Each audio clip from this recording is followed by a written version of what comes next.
कुठलाही सण असो, समारंभ असो, पूजा असो किंवा कुठलीही धार्मिक विधी असो, नारळाशिवाय आपली विधी अपूर्ण आहे. नारळाला श्रीफळ म्हटलेलं जातं. आपल्या धार्मिक विधीची सुरुवातच मुळातच नारळाच्या पूजनाने किंवा नारळ फोडल्याने केली जाते. आपल्या प्रत्येक विधींमध्ये नारळाला विशेष महत्त्व दिलं गेलेलं आहे.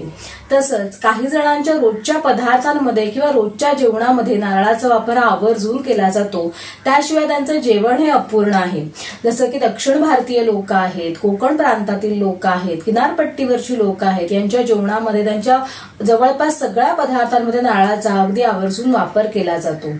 पण कोलेस्ट्रॉल वाढेल का किंवा जर हृदयासंबंधी काही आजार असेल तर नारळ खाल्ला की चालेल का, अशा शंकांमुळे त्यांच्यामध्ये संभ्रम निर्माण होतो आणि काय करावं ते कळत नाही. तर आजच्या व्हिडिओमध्ये आपण या सगळ्या शंकांची उत्तरं बघणार आहोत आणि बरोबरीनेच नारळाचे आयुर्वेदामध्ये काय गुण सांगितलेले आहेत तेही बघणार आहोत. त्यामुळे व्हिडिओ शेवटपर्यंत पाहत राहा. नमस्कार, मी डॉक्टर स्वप्ना तुमचं सगळ्यांचं स्वागत करते आपल्या YouTube channel healthy living with doctor स्वप्नामध्ये. जर तुम्हाला आहार, आरोग्य, आयुर्वेद या विषयासंदर्भातले माहितीपूर्ण व्हिडिओ बघायला आवडत असतील तर चॅनलला सबस्क्राईब करा, बेल आयकॉन दाबा, म्हणजे मी व्हिडिओ अपलोड केला की त्याचं नोटिफिकेशन तुम्हालाही मिळत राहील. नारळाला नारिकेल, तृणराज, दृढफळ, श्रीफळ अशी अनेक नावे आहेत. नारिकेलम गुरु स्निग्धम, पित्तघ्नम स्वादु शीतलम, बलमांसकरम वृद्ध्यम, बृहणम बस्तिशोधनम. नारळ हा मधुर रसाचा, शीतवीर्याचा आणि मधुर विपाकाचा आहे. तो गुरु आणि स्निग्ध गुणाचा सांगितलेला आहे, म्हणजे पचायला थोडासा जड आहे आणि शरीरामध्ये स्निग्धांश वाढवणारा आहे. या सगळ्या गुणांमुळेच तो वात आणि पित्त दोष कमी करणारा आहे आणि कफदोष वाढवणारा आहे. नारळाचे गुण वर्णन करताना म्हटलेलं आहे बलमांसकरम, म्हणजेच काय ते शरीरामध्ये बल वाढवणारा आहे, स्ट्रेंथ वाढवणारा आहे, दृढता देणारा आहे. बृहणम तो शरीराचं पोषण करणारा आहे, धातूंचं पोषण करणारा आहे, आपला थकवा दूर करणारा आहे. हृद्यम तो हृदयासाठी हितकर सांगितलेला आहे. बस्तिशोधनम म्हणजेच काय तर सगळ्या मूत्रविकारांमध्ये नारळाचा वापर हा आपल्यासाठी फायदेशीर सांगितलेला आहे. या सगळ्या गुणांमुळे जर तुमच्यामध्ये वातपित्त प्रकृती असेल किंवा वातपित्त दोषाचे विकार असतील, तुमच्या शरीरामध्ये खूप वृक्षपणा आला असेल तर अशा वेळेला नारळाचा वापर वाढवल्याने तुम्हाला खूप फायदा होतो.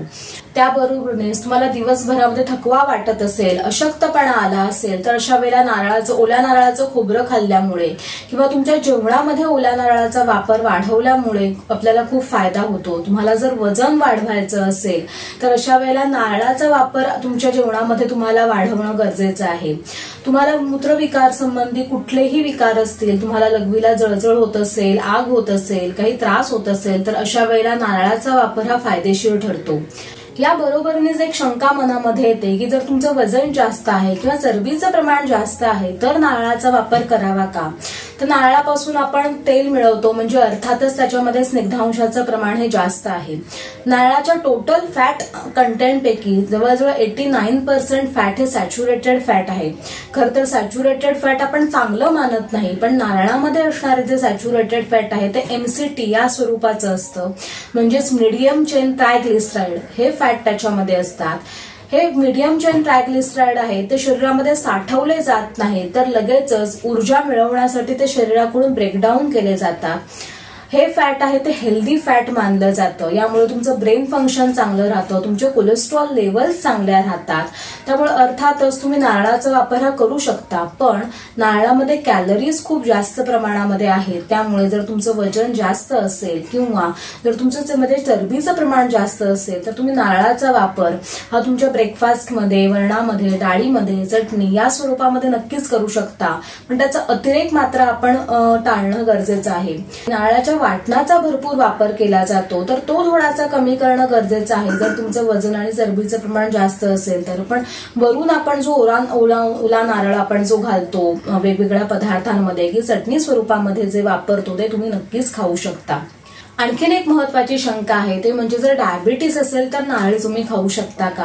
तर अर्थातच नारळाचे गोड पदार्थ तुम्ही खाऊ शकत नाही, कारण त्याच्यामध्ये नारळाबरोबरीनेच गूळ, साखर हे पदार्थ घातलेले असतात. पण नारळाचा असा ग्लायसेमिक इंडेक्स आहे तो 42 आहे, म्हणजे कमी आहे. त्यामुळे तुम्ही जो ओला नारळ आहे तो नक्कीच तुमच्या जेवणामध्ये वापरू शकता. उलट नारळ जेवणामध्ये वापरल्यामुळे त्याच्यामध्ये जे फॅटी ऍसिड्स आहेत ते तुमचे ब्लड शुगर लेवल्स आहेत ते रेग्युलेट करण्यासाठी मदत करतात. नारळामध्ये असणारे जे फॅटी ऍसिड्स आहेत ते तुमची सटायटी लेवल चांगली ठेवतात. म्हणजे जेवण खाल्ल्यानंतर जी आपल्याला पोट भरल्याची जी भावना येते, जी तृप्ती निर्माण होते, ती करण्यासाठी आपल्याला मदत करतात. त्यामुळे त्याचा फायदाच होतो. तुमच्या रोजच्या जेवणामध्ये नारळ वापरायचा की नाही या संबंधीच्या शंकांची उत्तरं तुम्हाला नक्कीच मिळाली असतील.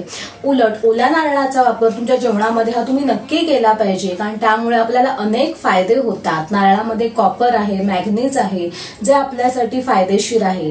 नारळामध्ये व्हिटॅमिन बी आहे, त्याचबरोबरीने सॅलिसायलिक ऍसिड, गॅलिक ऍसिड यासारखे पॉवरफुल अँटीऑक्सिडंट्स आहेत जे आपली इम्युनिटी लेवल चांगली ठेवतात. नारळामुळे आपली बोन हेल्थ चांगली राहते. नारळामध्ये मीडियम चेन ट्रायग्लिसराइड हे जे हेल्दी फॅट असतात त्याच्यामुळे तुमचे ब्रेन फंक्शन्स चांगले राहतात. कोलेस्ट्रॉल लेवल्स ते मेंटेन करतात. तुम्ही तुमच्या जेवणामध्ये नारळ वापरल्यामुळे हे हेल्दी फॅट त्याच्यामध्ये ऍड होतात आणि तुम्हाला जेवण ची चव वाढते. त्याबरोबरने तुमची जेवण पोट भरल्याची जी भावना असते ती भावना तुम्हाला व्यवस्थित तुम्हाला मिळते.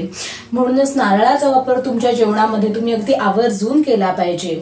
फक्त तुमचं वजन जास्त असेल किंवा तुम्ही अगदी वजन कमी करण्याच्या प्रोसेसमध्ये असाल तर मात्र ह्याचा वापर थोडासा मर्यादित प्रमाणामध्ये करणं हा गरजेचा आहे. जर तुम्हाला हा व्हिडिओ गरजेचा वाटला असेल किंवा आवडला असेल तर तुमच्या नातेवाईकांना, तुमच्या मित्रमैत्रिणींना हा व्हिडिओ नक्की शेअर करा. असेच अनेक माहितीपूर्ण व्हिडिओ बघण्यासाठी चॅनलला आजच सबस्क्राईब करा. बेल आयकॉन दाबा, म्हणजे मी व्हिडिओ अपलोड केला की त्याचं नोटिफिकेशन तुम्हालाही मिळत राहील. तुम्हाला काही शंका असतील तर मला कमेंट बॉक्समध्ये विचारा आणि तोपर्यंत हेल्दी राहा आणि हॅपी राहा. नमस्कार.